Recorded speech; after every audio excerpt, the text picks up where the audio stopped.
அனைவருக்கும் வணக்கம். நான் என்னுடைய எபிசோடில் ஒவ்வொரு டயத்துலையும் ஒவ்வொரு ஜோதிடத்துடைய விளக்கம் உங்களுக்கு கொடுத்துட்ருக்கேன். அப்படி கொடுக்கும்போது இப்போ எண்கணித முறையில் என்ன செஞ்சால் ஒரு மனிதனுக்கு தீர்வு கிடைக்கும் அப்படிங்கிறது சொல்லுவேன். இப்போ உதாரணத்துக்கு என்ன எடுத்துக்கோங்க. என் பேர் முன்ன சிவராமன் இருந்தது. நான் ரொம்ப சிரமப்பட்டேன், உண்மையாகவே ரொம்ப சிரமப்பட்டேன். அப்போ எனக்கு ஒரு ஜோதிடர் கிடைச்சார். அப்போ எண்கணித முறைப்படி என்னுடைய பெயர் வந்து சிவராம சர்மா அப்படின்னு வச்சேன். என்னுடைய பேர்ல பாருங்க SHI BARAMAMASHARMAA.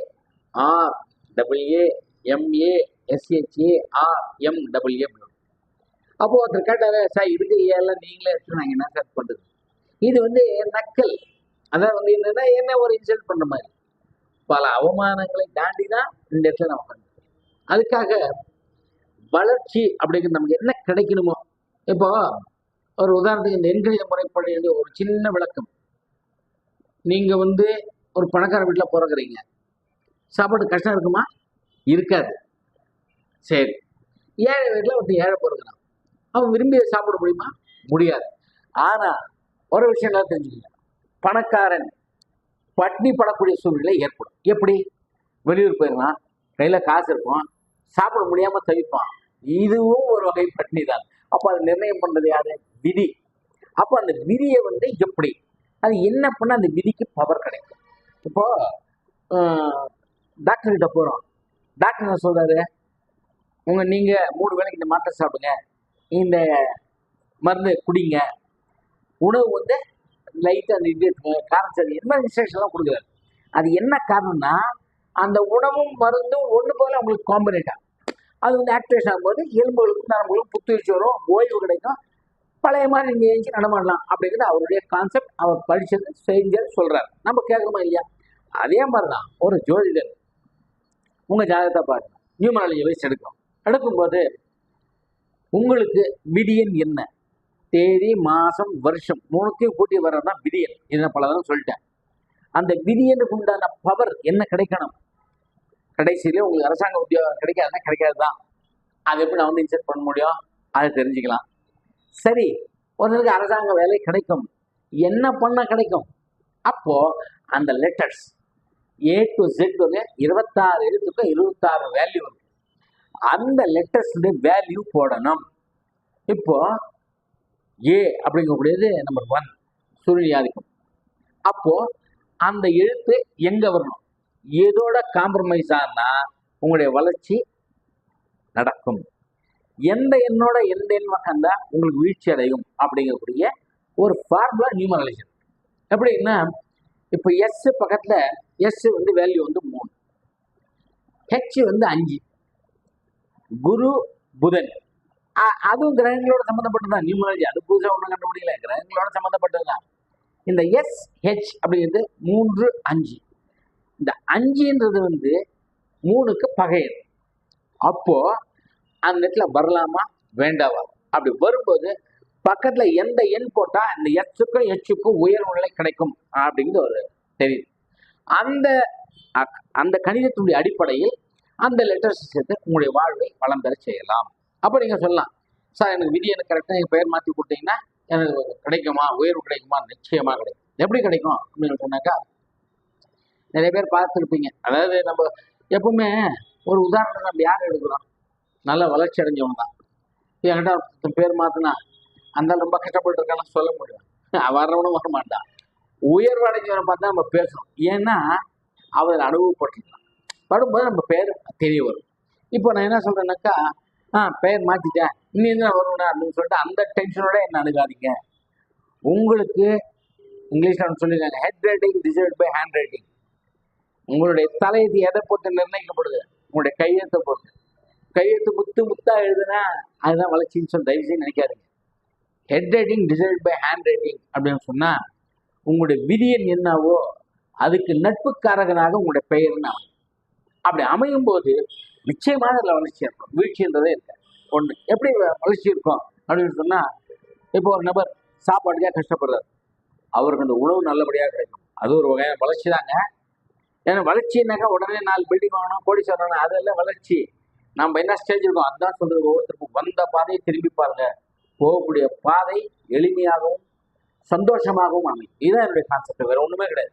வந்த பாதை தயவு செஞ்சு கொஞ்சம் திரும்பி பாருங்க. ப்ரீவியஸ்ல இருக்கக்கூடிய வாழ்க்கை கஷ்டமானதா இருக்கும்.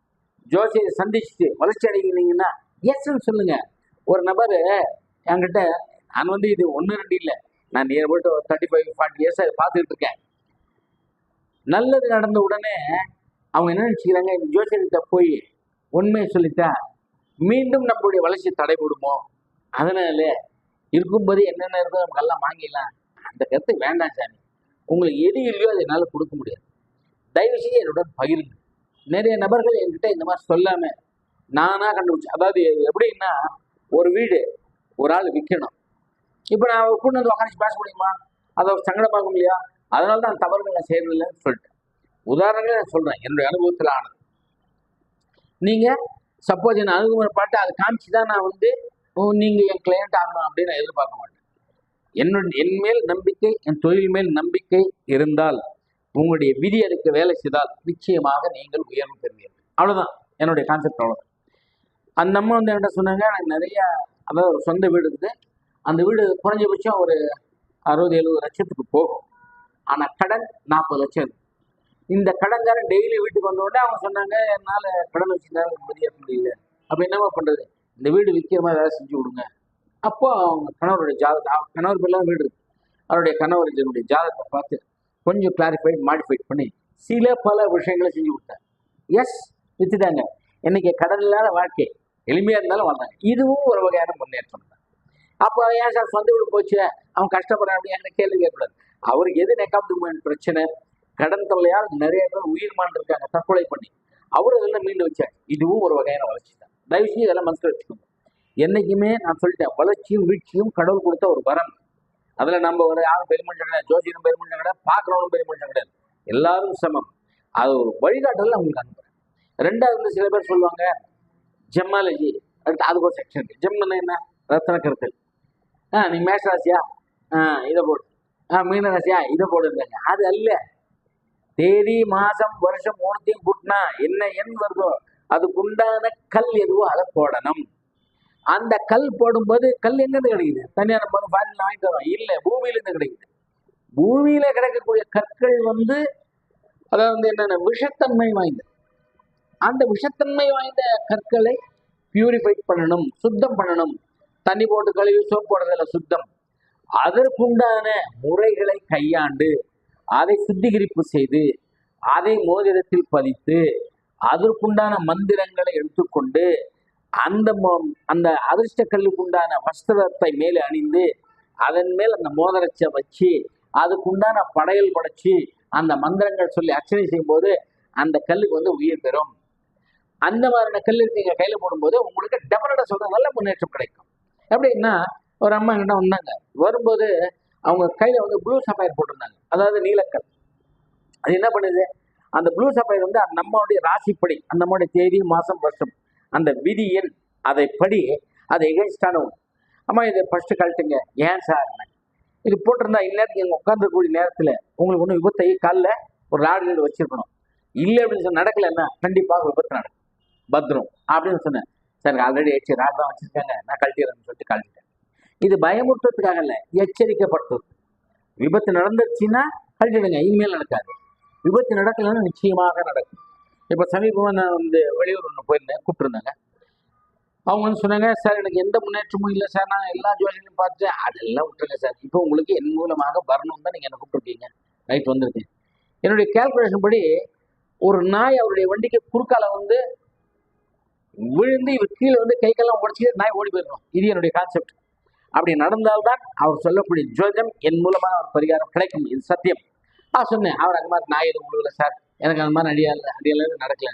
சரி சார், அப்போ நீங்கள் வந்து இந்த சம்பவங்களுக்கு எனக்கு ரொம்ப சங்கடமாக இருக்குது, இது நடந்துருக்கணும் என்னுடைய கான்செப்டில், நடக்கலன்னு இருக்கேன். ஓகே சார், நான் ஊருக்கு போகிறேன், இன்னொரு நாளைக்கு நான் உங்களுக்கு சந்திக்கிறேன் சொல்லிட்டு வந்தேன். அன்னைக்கு நைட்டு நாய் குறுக்கால் வந்து கீழே வந்து கை காலெல்லாம் தேடி போய்ட்டு உடனே நைட்டு 3 மணிக்கு ஃபோன் பண்ணுறாரு. இது ஏன் சொல்கிறேன்னா, அப்போ எனக்கு பழிச்சாருன்னா அது அல்ல, கடவுள் அவனுக்கு ஒரு எச்சரிக்கை கொடுத்துக்கிறார், கண்டிப்பாக முன்னேற்ற என்ன காரணத்துக்காக மீண்டும் என்ன அணுகினாரோ அந்த வேலையை முடிச்சு கொடுத்தார். இப்போ நான் இது கொண்டு வந்து அவர் பக்கத்தில் உட்காந்து கான்செப்ட் பண்ணி சொல்லுங்கன்னா பாவம் அவர் வெளிச்சம் போட்டு காட்டுற மாதிரி. எனக்கு அது வந்து அந்த ஒரு விஷயம் மட்டும் நான் ஒதுக்கிட்டேன். ஏன் அப்படின்னு சொன்னால், என்னுடைய வளர்ச்சியும் வீழ்ச்சியும் கடவுள் கொடுக்குதுன்னு சொல்லிட்டேன். உங்களுக்கு ஏதாவது சந்தேகங்கள் உங்களுடைய வாழ்க்கையில் இருப்பின் எந்த பிரச்சனைக்கு என்ன தீர்வு சுத்தமாக பண்ணுங்க. அது பித்ரு தோஷமாக இருந்தாலும் சரி, கடன் தொல்லையாக இருந்தாலும் சரி, உங்களுடைய பெயர் மாற்றமாக இருந்தாலும் சரி, அல்லது கிரகநிலைகளின் அமைப்பாக இருந்தாலும் சரி, பார்த்துட்டு நிச்சயமாக நல்ல தீர்வு உங்களுக்கு கடவுள் வழங்குவார். வணக்கம்.